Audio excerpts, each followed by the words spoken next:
Hello, this is a video to talk to you about my experience with the C300 Mark II camera, which I have right here. I'm going to show you on the webcam.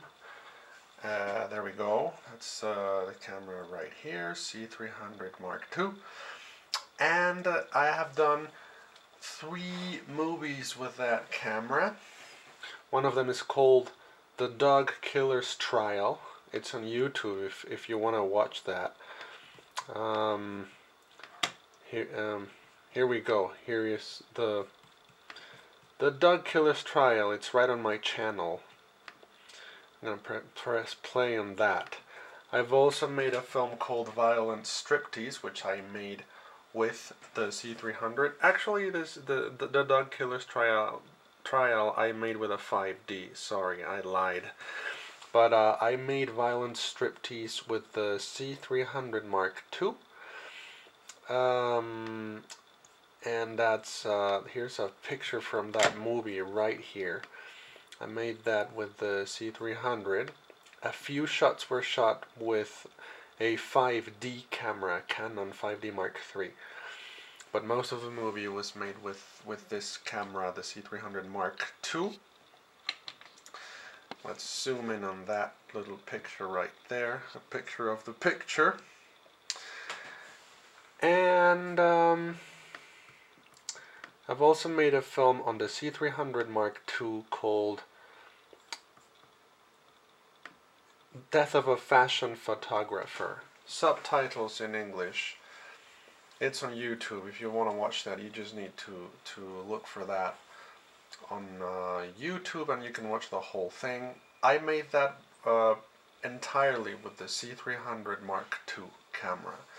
There you have it, playing from YouTube. And I've made another film with the C300 called LOCA. That film is in Spanish. It has no subtitles in English. Sorry about that. But you can find that on YouTube if you want to see at least the image and the results of the use of C300 Mark II Canon camera with very low light conditions. I generally use very little light for my movies, or I improvise the light however I can with household light bulbs, household lamps, household anything. I have a very low budget to make my films. The image you're watching right now is Death of a Fashion Photographer, written and directed by me, and I did the cinematography for that. A couple of friends helped me with the image from Bella y Loca, which is here on the same channel. I have 2 channels, Surrealist TV and Películas Secretas, which means secret movies. They're both on YouTube. And I'm playing for you right now the beginning of Bella y Loca. That's C300 Mark II all the way. I have made 3 movies entirely with this camera, and I also made a movie called, it's called The Foundation of Lucia. Lucia's Foundation.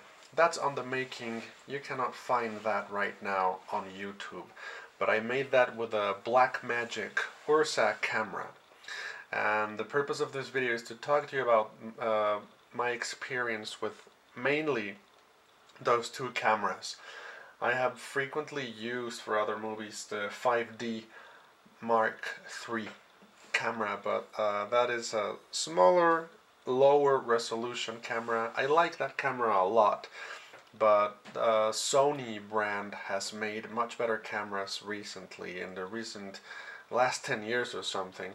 If you want a DSLR, I recommend that you do not use the Canon DSLR. I would recommend that you go for a Sony DSLR. They have much improved the image. They have way surpassed the Canon DSLRs. There we go. There's a beginning title for Bella y Loca, in case you want to check out the C300 Mark II image. Very desaturated as you can see. I kind of do that in post-production. I like desaturation for the moment. It's also pretty much saturated in the light once upon a time I went to a producer's house and I saw one of my movies on his big flat screen, big LED TV. Crappy TV for a rich guy, very crappy TV. And we saw that in broad daylight and we couldn't see a thing because the image from the TV, we had the sunlight from the big windows of the room and we couldn't see a thing on the screen, so I was shocked and I thought from now on I'm going to saturate my films with light, because most people watch films on their cell phone and on their on little laptop computers like mine, but my computer has a very good screen because it's a MacBook Air computer, and those are the best screens I know for any laptop.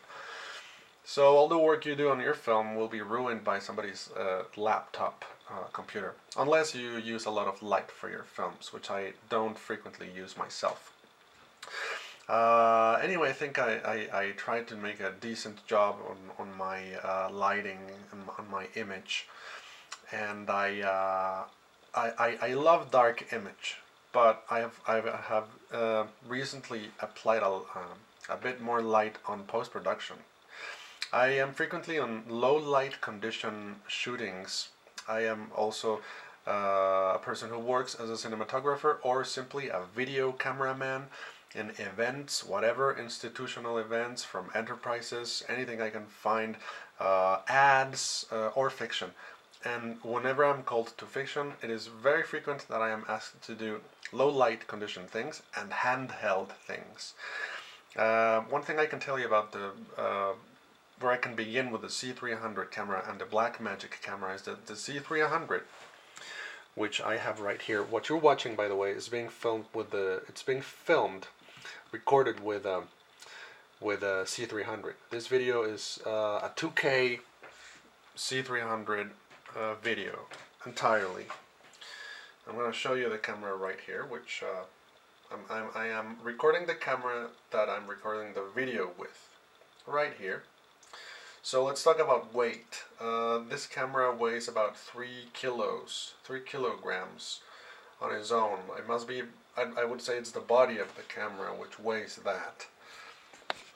And the Ursa weighs about 6 kilos. The difference is very large, and I have suffered the weight of both cameras in a different way. Of course, the preferable one is the C300 for weight and the ergonomic style of the camera. I'm zooming in right here on the small image from the webcam. This camera right here, C300, it's a lightweight camera and it works very well for handheld. I have done a lot of handheld work with this camera, especially for my films.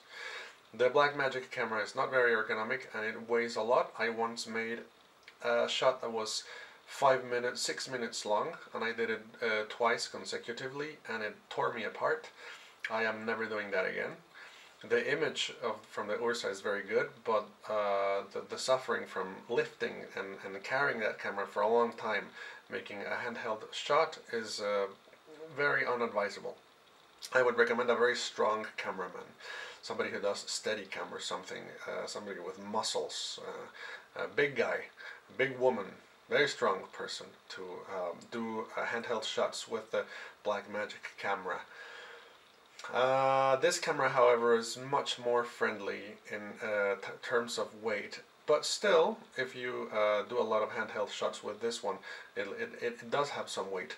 I have done up to 12 consecutive hours with a little lunch break here and there. Well, putting the camera down from time to time, but it was 12 hours of handheld filming with this one. And I did not get the pain I got from the Ursa Black Magic camera.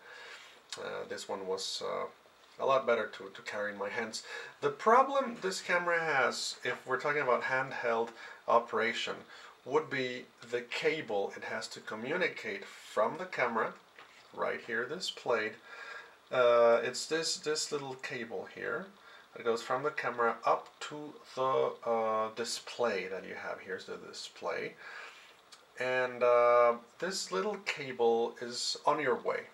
If you are doing handheld, it'll be on your way. If you're not doing handheld, it'll also be on your way, because on the right side of the camera, it'll if you're shooting against a wall, if you have a wall like this wall right here on the right side of the camera, but if you need to be right next to it, it'll be on your way, and it could even get you could get cut with that cable onto something. It limits the space you can occupy to your right side. And normally there's two cables. There's one for video and there's one for audio to communicate with the display it has up here. I've encountered even other problems during shooting with that cable. It's really on your way. That cable should not exist. I think that Canon should make a camera that communicates with the display without using this big cable, which needs to be extended that way all the time. So you'll encounter that problem, but I still prefer this camera for handheld shots to the Black Magic, because the Black Magic is so heavy, of course. So that's also one thing I've learned about doing camera work for a few years, that you need to strengthen your arms a lot if you want to protect your back. Your back will suffer greatly if your arms are not very strong. So unfortunately, something nobody ever tells you about camera work is that you need to build your body resistance a lot. Get strong arms, get a strong back. So do exercise little by little. Don't start with heavy dumbbells and things like that. Don't start lifting a lot of weights. Never do a lot of exercise. I would recommend not to destroy your body with exercise, because you could do that. But you do need to get strong if you want to be a camera person, a cinematographer, to record any type of event, really, on that you want to record on a camera. If you want to do camera work for a living, you will need to protect your body by doing a lot of exercise, little by little. Yep, that's something they never tell you in film school or any type of audiovisual school, as far as I know. But I recommend that enormously. So here we go. Here's one more time the still picture from my film Violent Striptease. I'll now press play on it for you. Let's see, it was somewhere around here. And I shot that one as well with the C300.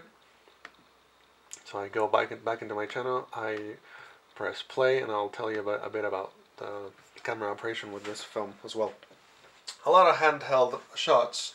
The black and white parts are 5D Mark III. The only thing I like about 5D Mark III and the C300 together is that somehow the image goes really well together. Both cameras work well. If you mix the images, they work well together. But of course the C300 is like 100 times better than the 5D Mark III. If you can, of course, make a film with the 5D. With the C300 Mark II, or any of the Canon series that has that red thing with the C on it, cinema line. C300, C100, C200, very good cameras. The C300, what it has is that Mark II will do 4K for you. As you can see, the white parts on the screen on the movie are a bit burnt out. I have a tendency to do that recently because of the panic I got from watching my own movies on somebody else's screen, and they looked too dark. I like dark images, but they were too dark. And this one, well, is a little bit overlit because of that. And besides, when you put your films on YouTube like I do, you will find that YouTube will add a little bit of light 1 or 2 steps above the light that you have on your original film. So it could be ruinous for your photography. You sort of have to make color correction special for YouTube. Because of that light step that it has, that little extra light step that it has upwards for your highlights. There we go. Pretty burnt out right there on the highlights. I'll make a movie with any camera I can get my hands on. The C300 camera that I'm using right now, I rent that camera, and then sometimes I've borrowed it. But anyway. After making movies with the C300 and the Black Magic camera, the Ursa, I now prefer the C300. The Ursa has a few wonderful things, such as a display for your image that is basically this size. So when you have a display this size, that is very, very seductive because it is wonderful to have such a big display. You can notice problems or elements that you would regularly not notice with a smaller viewfinder. Now let me show you a smaller viewfinder right here on our classic 5D Mark III. Here's the display, not the viewfinder. The viewfinder is this one. This is actually the display, and it's really small, so it works very well. But something bigger, this size, the size of the basically a small laptop, which like that one, that's what you get with the Ursa, and you get 3 displays on the same camera. So a guy can be looking in one side of the camera, another guy can be looking on the other side of the camera, your director can be watching the image as you watch the image at the same time on another one of on the same camera, because it has 3 simultaneous displays. That is very, very useful. And besides, you can have numbers in one display, you can have information in one display, and then in the other display, if you want, you can have your image. As you can see, part of this image is very saturated right here in the highlights, but that's fine for me. I think one of the best color corrections that I've done for my films is the one that I did for this one. Saturation I don't really like that much, especially in the highlights, but in the case of this film, I think it doesn't look too bad. Especially in those parts where I have lights looking into the camera, which is something I like. Some people don't like that at all, but that's something I quite enjoy in imagery that I've seen in other films, and I have adopted that on my own frequently. You have that lights looking into the camera from Death of a Fashion Photographer as well. But especially in this one, as you can see, there's a lot of light beaming into the camera. And yes, it's from the time that I panicked from watching a very dark image from another guy watching my films, and I did oversaturate a little bit the light on this one. 2019 will be a year when I will look for a balance in color correction for my films, so that I can get a unity and not have to sort of color correct for YouTube, color correct for showing my films on screen, on a large screen, on a movie theater. I'm going to try and get more of what people do, which is a unity for everything. Still, with the number of displays that you can get for a movie nowadays, for the number of screens and windows that you can have, nowadays, if you're a professional cinematographer, I would say you would have to color correct one color correction for each window or something. If you're showing something on Netflix, you probably have to correct one way. If you're showing something at a movie theater, you would have to color correct another way, and things like that. Shutter speed, cinematographers use at 50 for basically any fiction, but you can play around with that. And this dancing part made me remember that shutter speed thing where people use 50 for that would be 50 for still picture photography, because also there's cinematographers use shutter angle instead of shutter speed, but I get confused with shutter angle. People use a lot of 180. And yeah, what you're watching right there is not explicit. So the title of my film is Violent Striptease, but it is not an explicit movie. Anything you're watching here, it can go right into YouTube, it can go right into Instagram, no problem. So if you get a little shocked by the name Violent Striptease, don't worry about it. As you can see, this is like not explicit. You can have these pictures showing on a poster on the street, any of that, and it really it doesn't go beyond the barrier of censorship. It's all YouTube friendly, which I have taken the care of doing that for all my movies, because the main destiny of my movies is YouTube, because I want them to be available for anyone on the planet. And who knows, maybe no one will be interested in watching my work, but maybe somebody will in Malaysia, in the USA, in Argentina, in Japan, in Austria, in France, anywhere in the world. I want it to be available anywhere. That's also one of the reasons why I make my films in English, because I want anyone on the planet to understand them. I think a film not made in English is very limited for language and all that. I watch Ingmar Bergman movies, and I don't speak a word of the language from Sweden. I don't speak Swedish at all, but I watch those films anyway because I love them. But I won't really watch that many films that are not in French, English, or Spanish. Those are the languages I speak, and I quite enjoy the work of the actors on its original language. So I'm in favor of making films in English. That's why I have made 3 films in English, so that anyone around the planet can speak that language. And I think that the most of the work I've seen in English in films is in English. Most of the work I enjoy from acting is the best acting I've ever seen is in English. Also because that's where most films are made in English. So the larger part of the work of the actors of the planet is in English. So I think they have had an opportunity to really develop that language in terms of acting. So I'm in favor of that. I've made more films in Spanish than English, but recently I've made more and more in English. So as you can see, the objects that I have here, which are a couple of astronauts. This is shot with the C300.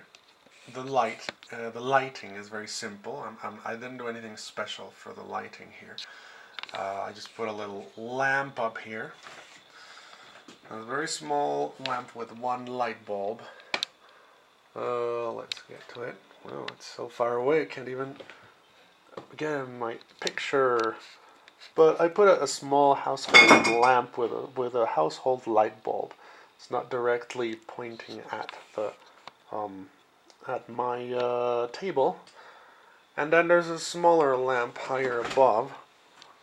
Another household lamp, which I'm trying to end the picture right there, just a zenithal light beaming down on this table. So it's nothing very special.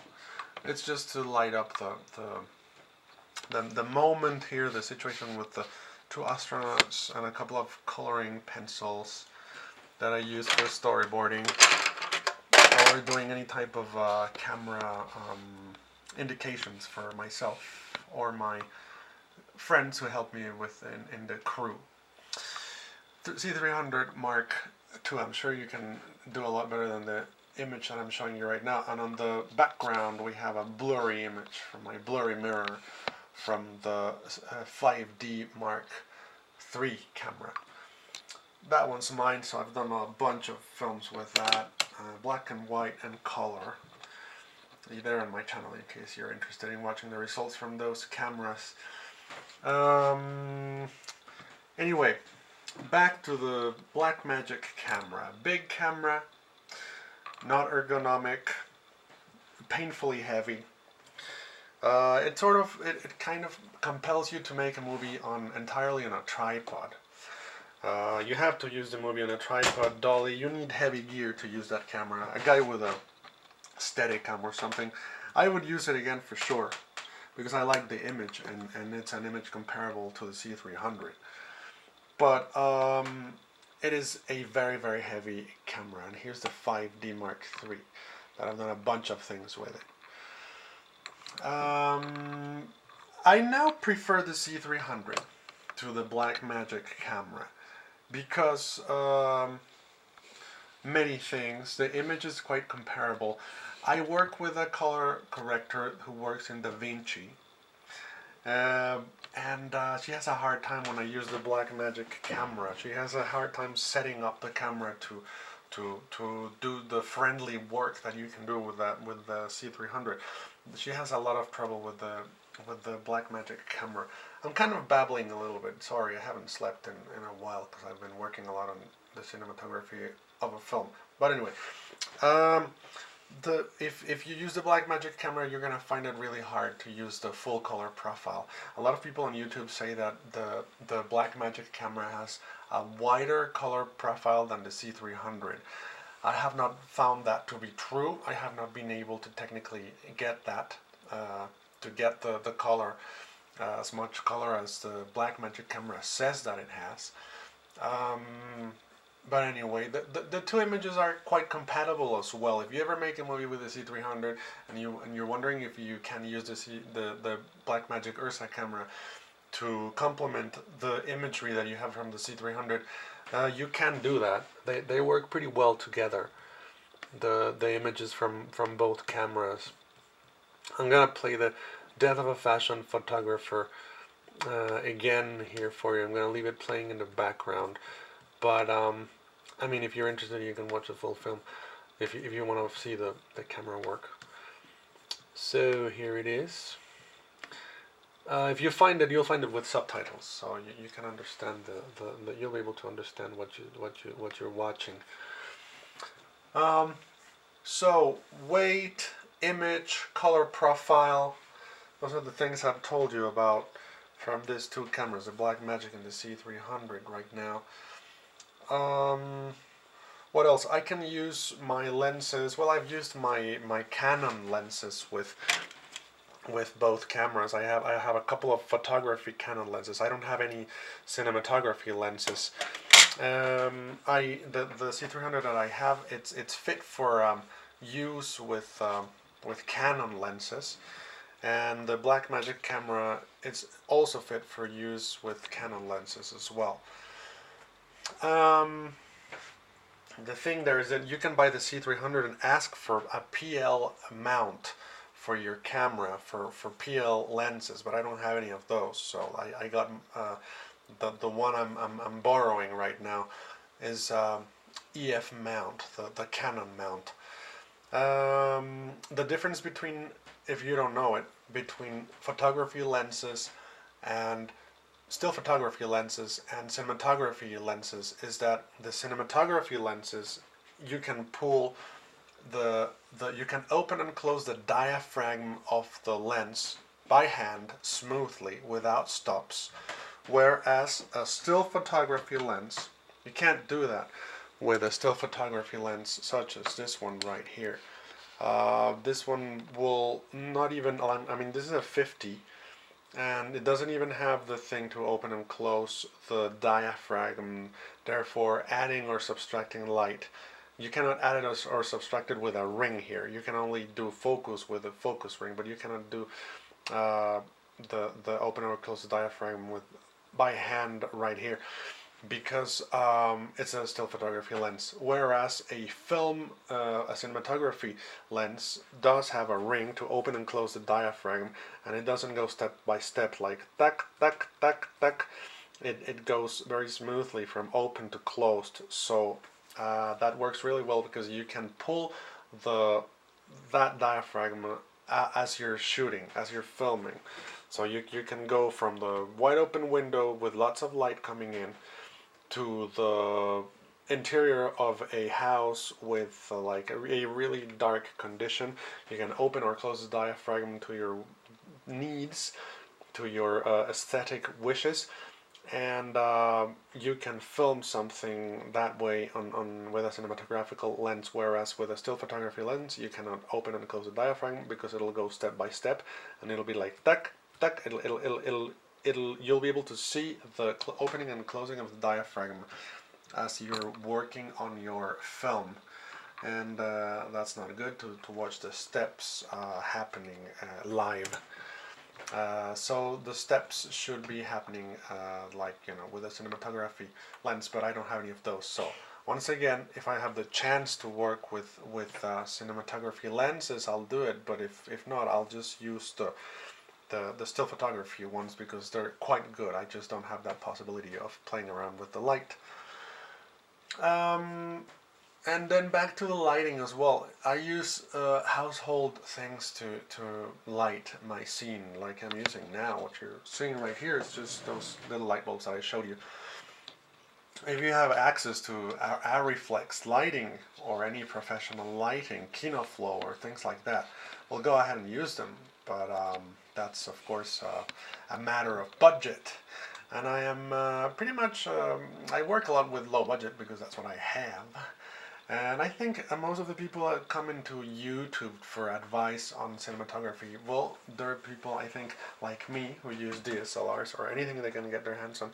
So my advice to you would be a lot more like within the range of that. Like the laptop I have is a tiny Mac light bulb, which is Mac laptop, which is a great laptop. It's the best one I've ever had, and it's just cheap and it's really good, very good screen, but it's cheap gear. Let me show you something about these two cameras in case you don't know this part. This is the cards you use for the Black Magic camera and for the C300. This is a CFast card, and this is a tricky part because they look just like the cards that you would use for a 5D, for a DSLR, but they're not. As you can see, it is right there on the card, CFast, and they're much more expensive than the other flash cards, than the flash cards, because this is not a flash card. This is a 128 gigabyte camera for professional use, and you'll need that if you want to shoot something in 2K or in 4K. Internally, you can record 4K with the C300 Mark II. With the Ursa, I'm pretty sure you can also shoot 4K. But internally, that means with the card in your camera, you can put 4K in this card when you use the C300. And that's really good because you don't need an external recorder.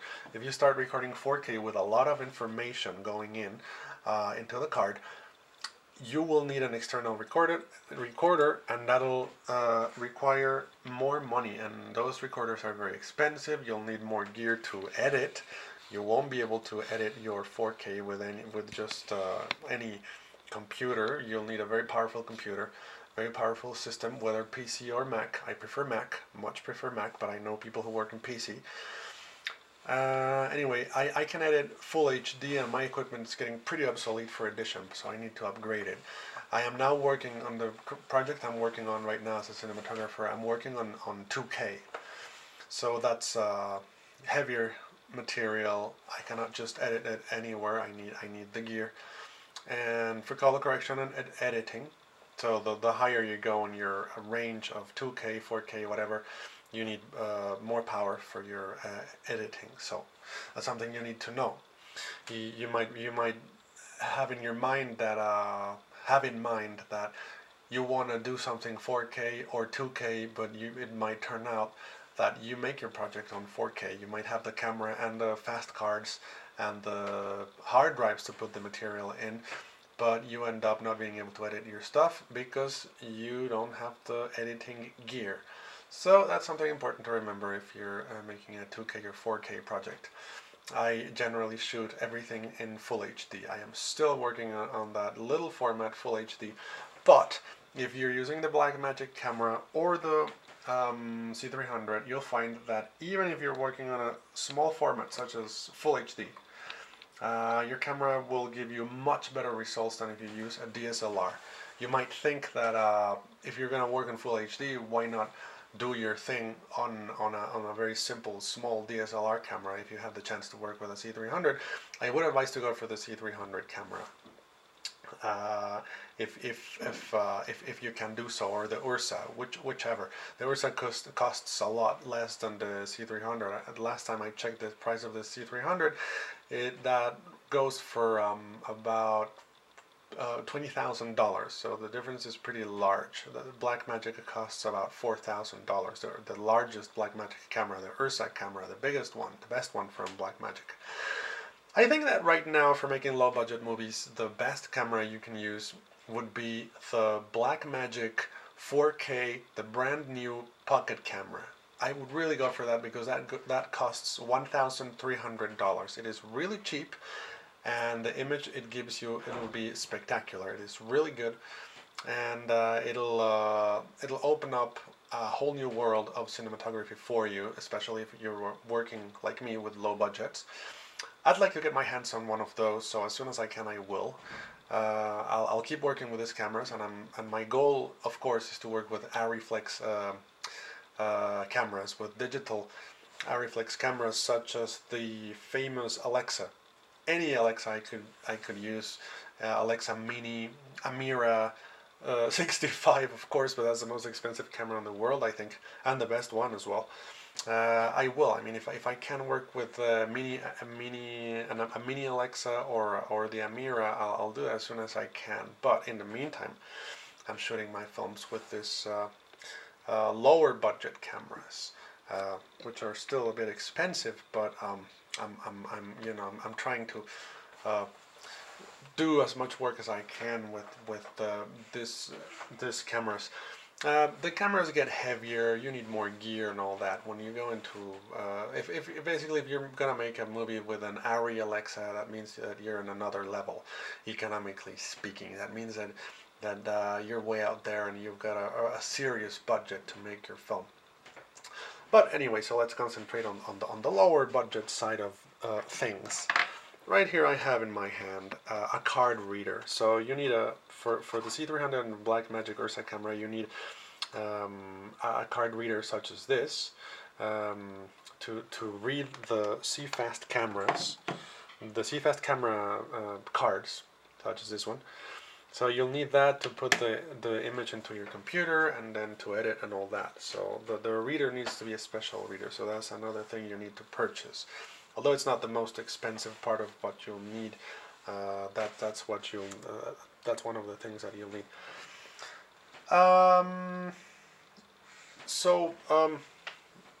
C300 Black Magic camera. I'm trying to remember other details that you might need to know about this two cameras. Well, I think that's about it for the moment. If I can think of something else, I'll post it. Thank you very much for watching. If you're gonna make a movie, use any camera that you can get your hands on. But if you can go for one of these cameras, the Ursa or the C300, go for it. The details I've told you about, I think those are my main points. Ursa, too heavy, too big. You'll need gear for that one. You'll need to put in a tripod frequently. To do handheld shots, it's possible, but they cannot be too long unless you get a very strong cameraman. And I would strongly suggest that you get a big guy or a big girl for doing your camera operation, because it is quite challenging. In terms of the body, it'll tear you apart if you do very long shots like I do handheld. C300, it's also a heavy camera, but it's less heavy, so it's more friendly in ergonomics. Ursa is cheaper, so that's very good. I couldn't afford a C300 myself. It's too expensive. $20,000 is too much. You'll need CFast cards for both, CFast cards. So in terms of quality, they're pretty close, but the first time I used the Ursa, I was blown away, and I thought this is better than the C300. But now that I've used more the C300, I think it's a bit better than the Ursa. Anyway, it's pretty amazing that a $4,000 camera can compare in image to a camera that costs $20,000. So that's a strong point right there. Well. So I hope that whatever I've said here in this video might help you in doing your own movies. And so I'd just like to say once again the names of my films. I'm gonna leave you the links for my movies in English in case you want to watch them and see the work I've done with, especially with the C300. I don't really have right now the movie that I've done most recently with the Ursa. That's my most recent film I shot with the Ursa. I would go for the pocket camera myself. If you want to make something Black Magic and if you're playing with a low budget, I really would go for the pocket camera. For the Black Magic 4K, the brand new pocket camera. So, signing off with this. I hope you make lots of movies and send the links for your movies right here on below this video. Write any comments or questions that you may have, and I hope that you can send me the links to your movies. I'd quite like to watch them. If you upload any short film or feature film to YouTube, I hope that more people upload feature films to YouTube. I do that myself with every single film I write and direct. The things that I shoot as a cinematographer or that I write as a script writer, they're not on YouTube because I don't have the rights for those movies, and they're commercial and they're sold elsewhere. But the movies I put up there on YouTube, they're free of charge. You can just watch them if you're interested. Alright, well, have a good time making your films, and do post those links right here in the comments. Thank you very much for watching. Goodbye.